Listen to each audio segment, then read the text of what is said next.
Hello, hi everyone.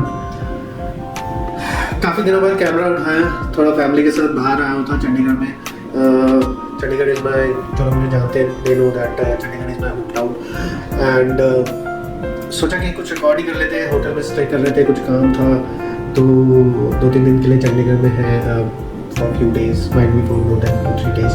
अगर काम हो जाएगा तो हम जल्दी निकल जाएंगे, बट सोचा कि रिकॉर्ड कर लेते हैं। और ये है कुछ ऐसा होटल का रूम, आपको रूम टूर दे देता हूँ एक बार।